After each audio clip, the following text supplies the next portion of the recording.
우리 앞뒤 좌우로 예수님 부활하셨습니다 하고 인사하실까요? 예수님 부활하셨습니다. 네, 반갑습니다.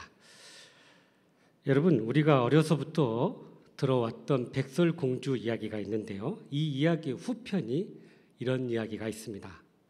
원래 백설공주가 독이 든 사과를 먹고 이렇게 죽은 후에 7 난장이들이 그 시신을 유리관에 넣어 보관했습니다. 어느 날 왕자가 와서 이 백설공주에게 키스를 함으로 그가 다시 살아난 그런 이야기를 우리가 알죠. 그래서 그 후로 백설공주는 왕궁에 가서 왕자와 아주 행복하게 살았다고 합니다. 그러던 어느 날 이 백설공주가 거울 앞에 서서 이렇게 물었답니다. 거울아, 거울아, 이 세상에서 누가 나를 제일 사랑하니? 라고 물었습니다. 그런데 뜻밖에도 이 거울이 숲속 난장이 중에 한 사람입니다 라고 답을 해줬어요. 자기는 왕자가 자기를 제일 사랑한 줄 알았는데 알고 보니 그보다 더 나를 사랑한 사람을 거기서 새롭게 알게 된 거예요.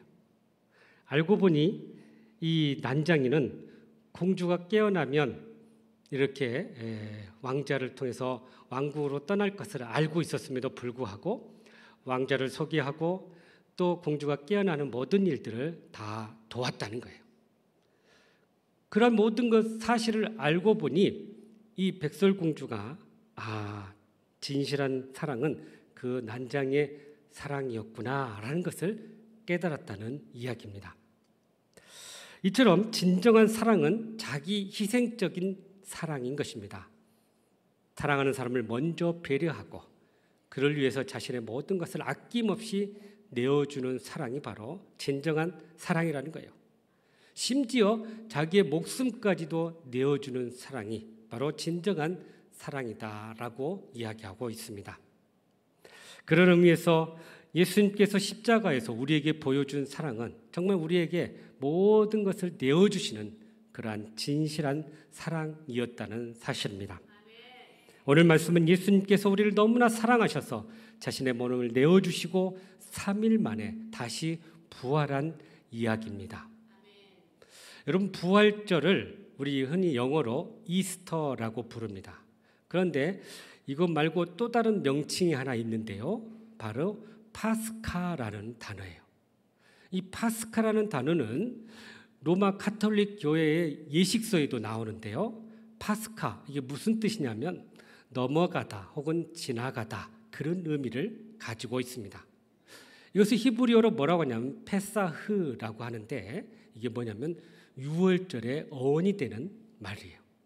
그러니까 우리가 알아야 될 것은 이 6월절과 부활절이 연계되어 있는 그런 절기라는 거죠. 여러분, 6월절은 이스라엘 백성들이 애굽에서 노예로 살다가 출애굽할 때 하나님께서 애굽에 재앙을 내리는데요.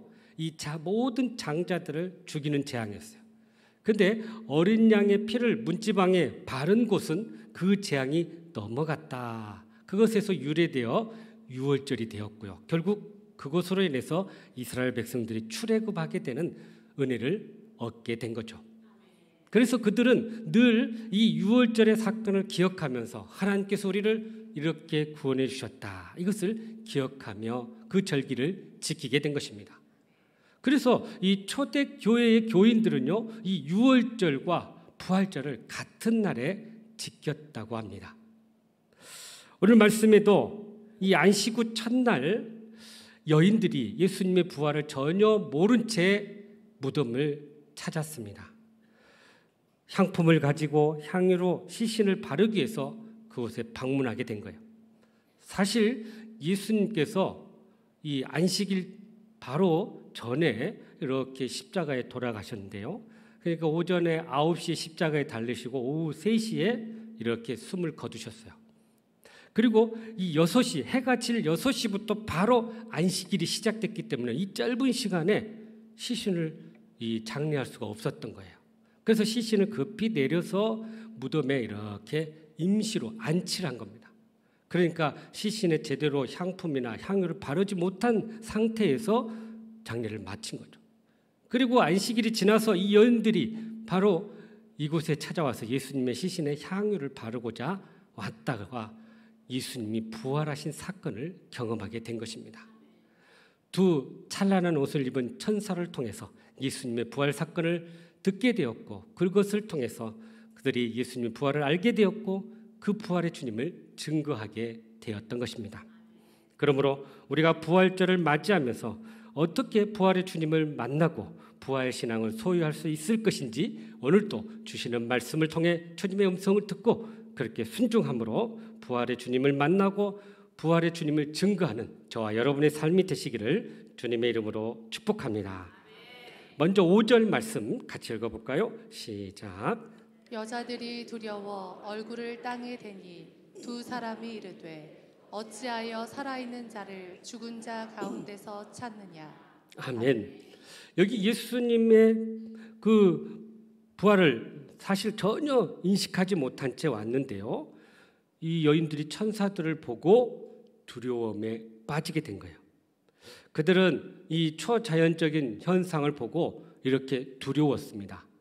무엇보다도 이 큰 무덤을 막았던 바위돌이 굴러가 있고 예수님의 시신을 오간 데 없이 그 시신을 덮었던 수의는 이렇게 남겨져 있고, 그리고 그 옆에 찬란한 옷을 입은 이 두 천사를 보면서 이 여인들은 두려움에 빠지게 되었던 거예요. 우리가 많은 경우에 우리의 상식과 이성적인 그런 생각에서 우리의 삶에서 벗어나면 우리는 때때로 하나님의 그러한 능력을 믿지 못하고 또 주님의 부활을 믿지 못할 때가 있다는 거예요. 그럴 때 우리가 어떤 현상만 보고는 참 이런 두려움에 빠지게 되는데요, 이때 천사가 이 여인들에게 이렇게 이야기합니다. 어찌하여 살아있는 자를 죽은 자 가운데서 찾느냐라고 말씀하고 있어요.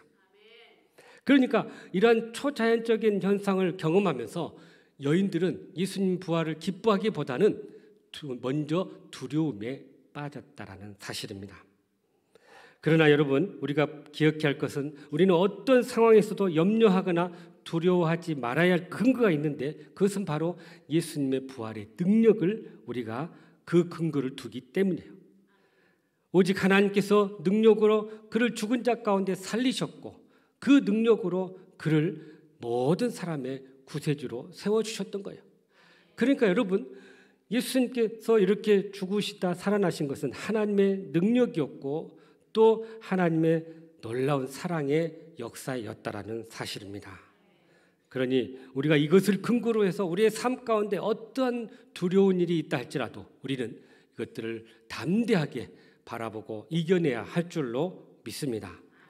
성경에 보면 예수님의 부활의 증거를 몇 개를 우리에게 말씀해 주고 있어요. 먼저는 그 누우셨던 무덤이 비어 있었다라고 이야기합니다. 그를 덮었던 수의만 이렇게 남겨져 있었던 거예요. 그러니까 그 문이 굳게 닫혀있던 문이었는데 누가 그것을 훔쳐갈 수도 없었고 또 군사들이 그를 지키고 있었기 때문에 그 훔쳐갈 수가 없었던 거죠. 뿐만 아니라 유대 총독이었던 빌라도가 이 부활 사건을 듣고 그의 로마 황제에게 보고서를 씁니다.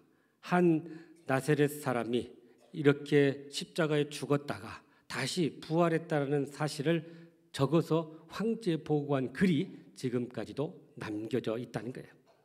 여러분, 무엇보다도 예수님의 부활의 증거를 잘 나타내 준 사건은 이 예수님의 부활을 경험한 제자들이 그 부활을 다른 사람들에게 증거하다가 결국 순교하는 그런 모습을 보게 됩니다. 유대인 역사가인 유세비우스가 쓴 교회사에 보면 12제자의 순교 이야기가 나오는데요, 베드로는 로마에 가서 전도하다가 십자가에 거꾸로 메어서 죽게 됩니다. 안드레는 헬라에 가서 전도하다가 아가야 성에서 X자형 십자가에 메어 죽게 됩니다. 세베대의 아들 야고보는 예루살렘에서 이 헤롯 왕에게 목베임을 당합니다. 그의 동생 야고보도 에베소에서 전도하다가 끓는 기름 가마 속에 들어갔다가 기적적으로 그 가마가 이렇게 넘어지면서 살아남아서요, 반모섬의 유배가 되었고 그곳에서 하나님의 계시를 받았었는데 그게 바로 요한 계시록이었어요. 빌립은 소아시아 부르기에 가서 전도하다가 기둥에 매달려 죽었고요. 바돌로메는 알마니아에 가서 전도하다가 거꾸로 십자가에 매달려 죽었고요. 도마는 인도에 가서 전도하다가 창에 찔려 죽음을 당했고요. 마태는 이디오피아에 가서 전도하다가 목베임을 당하게 되었습니다. 알페의 아들 야고보는 성전 꼭대기에서 떨어뜨림을 당하여 죽게 되었고요. 가나안 시몬은 애굽에 가서 전도하다가 유대로 돌아오다가 창에 맞아 죽었다고 합니다.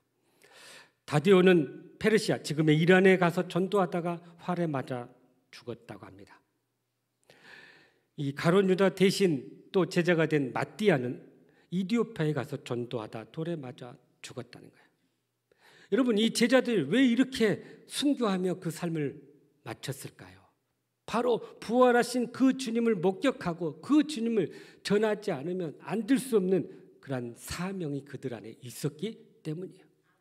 바로 이 부활의 그러한 증인으로서 그들이 살았기 때문에 자신의 온 몸을 내어드리면서 부활의 주님을 증거하게 되었던 것입니다.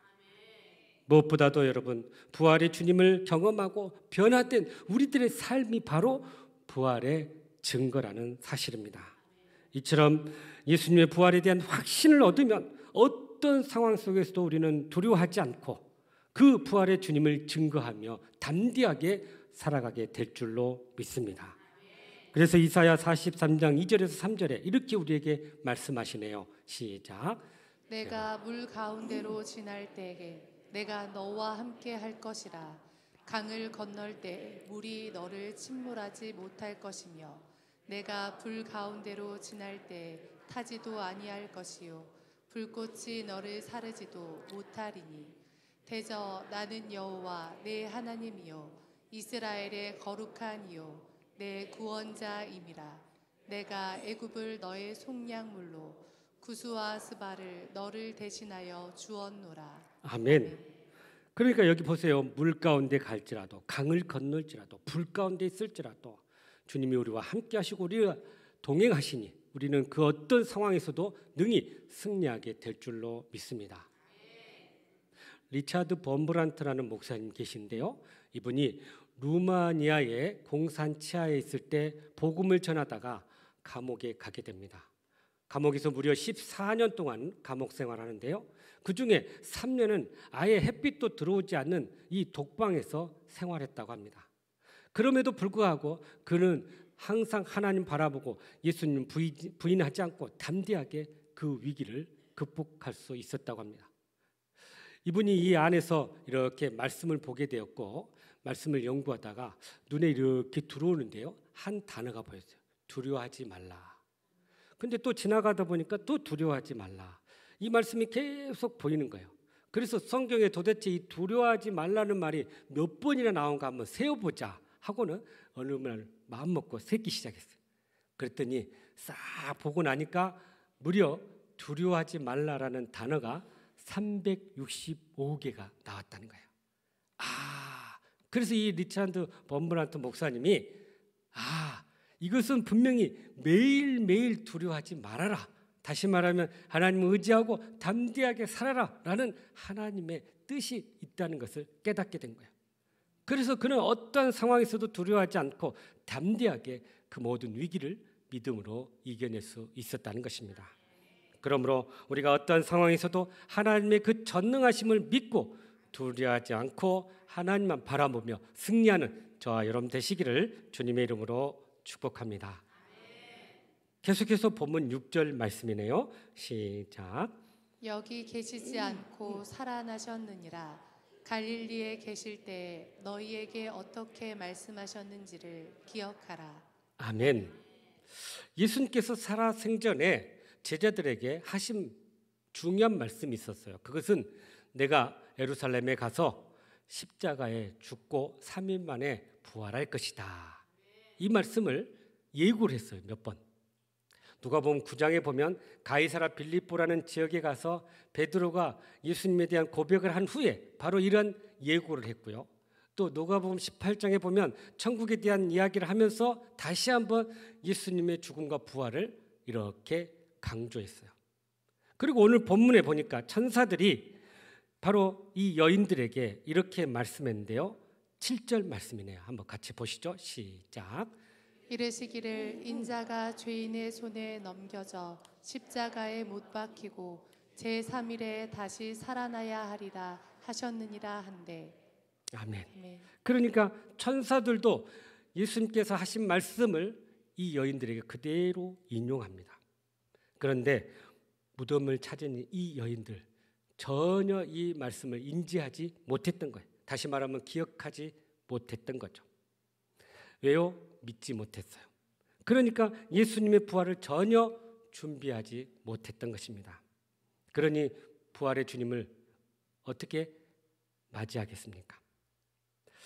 어떤 공중 화장실의 벽에 이런 글이 쓰여 있었답니다. 신은 죽었다. 니체. 그 바로 밑에 또 이런 글이 적혀져 있었답니다. 니체도 죽었다. 신. 그리고 쭉 내려가 보니까 또 이런 문구가 적혀 있는데요. 너희들 걸리면 다 죽는다. 청소 아줌마. 그러니까 우리가 자기 마음대로 불신하고 부인하지만 분명 하나님은 살아계시고 주님은 부활하셨다라는 사실이에요. 예수님이 이 땅에 오셔서 사역하시고 십자가를 대신 질 것임을 사실은 구약 성경에서 무려 350번이나 예고하고 있었고요. 예수님도 사역을 하시면서 제자들에게 이렇게 죽다가 다시 살아날 것임을 예고했던 거죠. 그런데 문제는 이 많은 사람들이 이 말씀을 대하고 또 예수님의 제자들도 이것을 들었음에도 불구하고 누구도 그것을 마음에 두지 못했다는 거예요. 믿지 못했다는 거예요. 왜 그랬을까요? 사실 제자들은 그들의 마음 가운데 메시아 예수님께서 참 메시아가 되어서 높은 자리에 오르면 그 좌우에 우리가 앉아서 우리도 그것을 누리자. 세속적인 어떤 성공에 대한 그런 마음이 앞서 있던 거예요. 그러니까 예수님께서 이러한 말씀을 해도 그들의 마음 가운데 전혀 들리지도 않았고 또 귀 기울이지도 않았던 것이죠. 그러니까 여러분 세상의 그러한 물질과 성공과 명예와 이런 것들을 우리가 자꾸 마음에 두게 되면 하나님의 말씀이 들려지질 않아요. 우리가 영적으로 둔감해지기 때문이에요.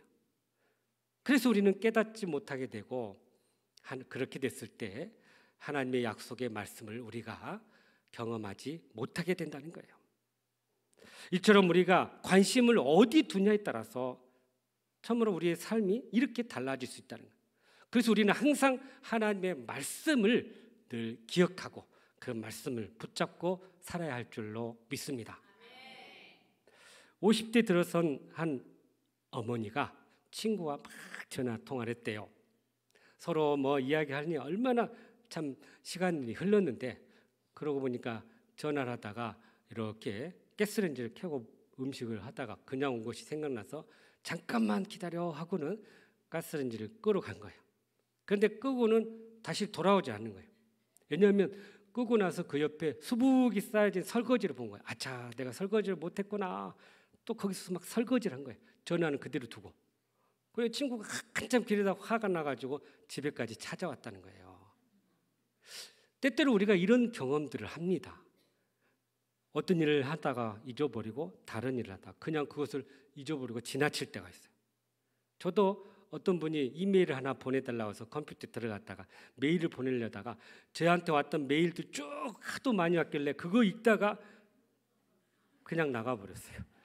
그리고 메일을 못 보내고 나중에서야 그 사실을 알게 돼요. 여러분, 우리가 무엇에 관심을 두냐에 따라서 우리의 삶이 이렇게 좌우된다는 거예요. 그러나 우리가 분명히 알아야 될 것, 예수님의 말씀과 예수님의 약속의 말씀 우리가 붙잡을 때 우리는 그 약속의 말씀 가운데 거하고 그 축복을 누리게 될 줄로 믿습니다. 여러분 기억하십시오. 하나님께서 우리에게 약속하신 말씀이 성경에 대부분 다 이루어졌어요. 아직 이루어지지 않는 게 하나 있어요. 바로 예수님의 재림에 대한 말씀이에요. 그러니까 우리가 이 재림에 대한 말씀도 기억하고 믿음으로 나아갈 때 우리는 그 재림을 준비하며 그렇게 주님 앞에 서게 될 줄로 믿습니다. 그래서 여기 다시 살아났다, 부활했다라는 말은요, 사실은 영혼만 돌아온 게 아니라 그 삶이 이렇게 온전히 부활의 신령체로 돌아왔다라는 거예요. 성경에 보면 죽었다가 다시 살아난 이야기들이 몇 군데 나오죠, 여러분. 예를 들면 엘리야가 이 수넴 그 사르밧 과부의 아들을 살리기도 하고, 또 엘리사가 수넴 여인의 아들을 살리기도 하고, 예수님께서도 나인성 과부의 아들을 살리기였고요. 또 이 회당장 야이로의 딸도 살렸고요. 또 여러분 우리가 잘 아는 나사로도 살렸어요. 그러니까 곳곳에 그 다시 죽었다 살아난 일들이 있었음에도 불구하고 그들은 다시 자연사했어요. 그런데 예수님의 몸은 완전히 신령체로 이렇게 부활하셔가지고 육신도 영도 같이 있는 신령체였어요. 그래서 그것을 혹시 이 제자들이 믿지 않아서 혹시 귀신인가 생각하고 있었던 제자들에게 직접 손을 내어주시고 못자국 난 손을 만져보게 합니다. 그리고 음식을 같이 나누어 먹기도 했다는 거예요. 그러니까 온전한 신령체의 모습으로 예수님은 부활했던 거죠. 그 예수님께서 부활하시고 우리에게 이렇게 말씀합니다. 인간은 다 죽는다. 그런데 죽어도 부활하여 영원히 사는 길이 있다. 그것은 바로 길이요 진리요 생명 되신 예수 그리스도를 영접하는 것이다. 부활이요 생명 되신 예수님을 우리가 소유할 때 영생의 삶으로 나아갈 수 있다는 것을 분명히 우리에게 말씀해 주고 있는 것입니다. 그러므로 우리는 이 사실을 기억하고 그렇게 부활의 주님을 경험하며 그렇게 영생의 길을 준비해 나가는 저와 여러분의 삶이 되시기를 주님의 이름으로 축복합니다. 마지막으로 우리 9절과 10절 말씀이네요. 시작.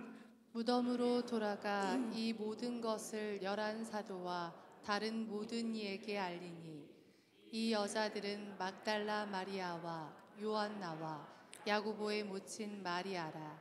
또 그들과 함께한 다른 여자들도 이것을 사도들에게 알리니라. 아멘. 자, 여기 보면 이 예수님의 무덤에 찾아간 여인들의 이름이 이렇게 나오는데요. 복음서에 따라 조금씩 그 이름 다르지만 중요한 것은 여인들이 예수님의 부활을 처음 목격하게 되었다는 거예요.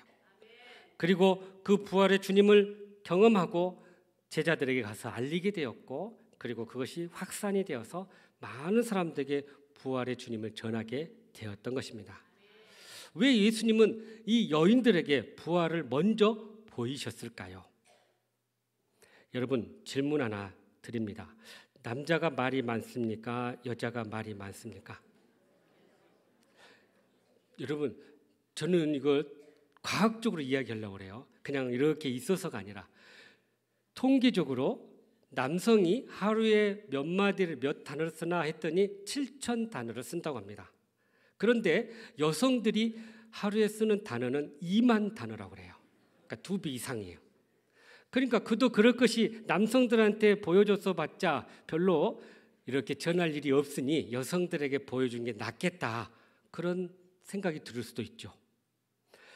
특별히 여러분 비밀을 못 지킬 확률이 남자가 높을까요? 여자가 높을까요? 이것도 조사한 게 있어요. 영국 신문 데일리라는 곳에서 여성들이 비밀을 전해 듣고 이것을 다른 사람에게 이렇게 옮기기까지 시간이 얼마나 걸리나 했더니 평균 47시간이에요. 그러니까 이틀이 되면 다 다른 사람들에게 알려준다는 거예요. 그러면서 재밌는 것이요. 이런 이야기를 한답니다. 야, 내가 너한테 특별한 거 알려준다. 다른 사람한테 절대 말하면 안 돼 하면서 마치 그 사람에게만 알려주는 것처럼 이야기한다는 거예요. 그런데 알고 봤더니 다 다른 사람에게 똑같이 그 이야기를 해요. 그래서 소문이 이렇게 났다는 거예요. 죄송하지만 여성들 비하하려고 한 게 아니라 이렇게 사실 말을 통해서 증거되고 전해지고 그래서 부활의 소식이 오늘 우리의 이 자리까지 오게 되었다라는 사실이에요. 누군가는 전해야만이 이 부활 소식을 듣게 되고 믿게 되고 그래서 복음 앞에 그들이 나오게 된다라는 사실입니다. 그래서 로마서 10장 14절에 이렇게 우리에게 말씀하시네요. 시작. 그런즉 그들이 믿지 아니하는 일을 어찌 부르리요 듣지도 못한 일을 어찌 믿으리요 전파하는 자가 없이 어찌 들으리요. 아멘. 분명히 말씀하죠. 전파하는 자가 있어야 듣게 되고 들어야 믿게 되고 믿어야 하나님의 복음 사역자로 세워지게 된다는 거예요. 그래서 누군가가 알려주고 전해줘야만이 이 복음의 역사가 뜨겁게 전달된다라는 사실입니다. 여러분, 우리가 유명한 음식점이나 카페 가면요, 야, 이 집 참 좋다, 누구에게 알리고 싶은 마음이 생기죠. 저도 가끔 우리 교우들이 이 식당 좋았어요, 이 카페 괜찮아요, 한번 꼭 가보세요, 이렇게 말하는 분이 계셔요. 그래서 한번 이렇게 찾아가 봅니다. 그러면 정말 뭔가 달라요. 음식도 다르고 뭔가 인테리어도 다르고 참 다르구나. 그래서 손님이 참 많은 것을 보게 됩니다. 마찬가지예요. 우리가 십자가의 그 사랑과 은혜와 축복을 경험했다면 누군가에게 이것을 알려주고 싶어, 어떻게 하면 전해줄까, 그런 마음을 우리가 가져야 한다는 거예요. 근데 우리는 참 이 전도를 너무 어렵게 생각해요. 꼭 가서 말씀을 전해가지고 그 사람을 영접하게 하고 그래서 데려와야 된다 생각하는데요. 사실 그런 역할들은 우리 목회자들한테 맡기고요. 여러분들은 가서 교회 자랑하세요. 교회가 얼마나 좋은지, 얼마나 은혜스러운지. 참 우리 교회, 서남교회 한번 가보자. 여러분, 우리가 참 이렇게 새성전 들어와서 신앙생활하면서 참 이렇게 소개할 거리들이 얼마나 많습니까? 참 우리 교회 가면 카페도 참 있고 또 아이들 위한 놀이방도 있고 그렇게 자랑해서 한번 이렇게 오게 하는 것도 좋고요. 또 우리 교회 가면 참 예배가 은혜스럽다, 또 참 찬양이 너무나도 감동적이다. 어디 아멘이 안 나오세요? 그렇죠? 그러니까 그렇게 해서 소개해가지고 오면 그 다음부터는 우리 목회자들이 이제 할 일이에요. 그들을 이렇게 훈련하고 양육해서 하나님의 사람으로 세우는 일이에요. 그러니까 여러분 딱 어디까지 하냐면 데리고만 오면 됩니다. 그러면 우리가 잘 양육해서 세워가는 거예요. 올 초에 구역장 수련회 강사로 오신 분이 있는데요. 광주 소망교회 최정원 목사님이에요. 이분이 자신의 목회의 모든 초점은 전도 목회에 달려있다, 이렇게 이야기를 합니다. 그래서 왜 그런가 했더니 사실 자신의 어머니가 예수님 믿지 못하고 그냥 돌아가셨어요. 그것이 너무나도 안타깝고 너무나도 한이 되어서 자기는 어떻게든 참 예수를 믿게 해야 되겠다. 특별히 주변에 아는 사람들에게는 우리가 꼭 주님을 증거하자. 그것이 이분의 목회의 제일 우선순위였다는 거예요. 그러면서 이분이 이런 말을 합니다. 목사님 말씀 중에 이렇게 이런 말을 하는데 나가면 있고 안 나가면 없다, 이런 표현을 썼어요. 그러니까 어쨌든 나가서 접촉하고 또 대화를 하고 또 이렇게 얘기를 하다 보면은 결국 마음을 열게 되고 이렇게 오더라는 거예요. 열매가 있다는 거예요. 그런데 만나지도 않고 나가지도 않고 아무런 움직임도 없으면 아무런 열매가 없다. 그래서 우리가 꼭 기억해야 할 것은요, 정말 어떻게 해서든지 만나고 어떻게 해서든지 관계를 맺고 어떻게 해서든지 마음을 열 수 있도록 선물을 주고 사랑의 나눔과 섬김을 베풀 때 그런 놀라운 복음의 역사가 일어나게 될 줄로 믿습니다. 우리가 왜 이렇게 해야 될까요? 바로 부활의 주님을 경험하고 또 그 주님의 크신 사랑을 먼저 경험했기 때문이라는 사실입니다. 중국의 모택동과 북한의 김일성이 아주 특별한 관계였다고 합니다. 그런데 모택동이 한마디만 하면 김일성이가 꼼짝도 못했대요. 왜 그런가 했더니 6.25 전쟁 때 이 모택동의 큰 아들이 이 전쟁에 참여했다가 미군 폭격에 사망을 하게 됩니다. 그러니까 자기 나라도 아니고 너무 나라에 가서 이 아들을 잃었으니 이 김일성 앞에서 항상 떳떳했다는 거예요. 그러면서 조금 서로 갈등이 생기면 이런 얘기를 했답니다. 니네 나라 전쟁 때문에 내 자식 죽었다. 니네 나라 전쟁 때문에 내 자식 장남 죽었다. 이 말을 하면요, 김일성이 꼼짝도 못했대요. 그래가지고요, 여러분 백두산의 북쪽 반을 이렇게 중국 땅에 줘버린 거예요. 마찬가지예요, 여러분. 하나님도 우리를 향해서 너희 죄 때문에 내 아들 죽었다. 너희들 죄 때문에 내 아들 죽었다. 이런 말씀 하신다는 거예요. 그러면 적어도 우리가 이 말씀을 들었다면 우리가 전도 못한다는 핑계를 댈 수가 없어요. 우리를 위해서 내 아들 내어주셨다는 거예요. 우리가 이 은혜를 입은 자로서 또 부활의 주님을 경험한 자로서 바로 이 복음을 전하고 이 주님을 증거해야 할 줄로 믿습니다. 그러므로 예수님께서 우리를 위해서 십자가에 죽으시고 다시 사신 이 사건을 먼저 우리가 경험하고 그 주님을 증거하는 저와 여러분 되시기를 주님의 이름으로 축복합니다. 사랑하는 성도 여러분, 부활의 주님을 경험하기를 원하십니까? 그렇다면 오늘 주신 말씀처럼 어떤 상황에서도 두려워하지 말고 믿음으로 하나님 바라볼 수 있기를 간절히 바랍니다. 또한 주님의 부활을 경험하고 또 다시 오실 주님을 준비하고 예비하면서 그렇게 영생의 복된 길을 걸어갈 수 있기를 간절히 바랍니다. 나아가서 예수님의 그 십자가의 부활을 우리가 먼저 경험하고 그 부활의 주님을 증거하며 살아갈 수 있기를 간절히 바랍니다. 그래야 부활의 그 기쁨 속에서 부활 신앙으로 또 부활 소망 가운데 승리하는 저와 여러분 되시기를 주님의 이름으로 축복합니다. 기도하겠습니다. 사랑과 은혜가 풍성하신 하나님, 부활의 그 큰 사랑과 은혜를 허락해 주심을 감사합니다. 우리가 부활의 주님을 경험하고 부활의 기쁨과 생명을 우리가 소유하고 이제 그 부활 신앙으로 부활 소망 가운데 살아가며 그 주님을 증거하는 저희들 되게 하여 주시옵소서. 예수님의 이름으로 기도하옵나이다. 아멘.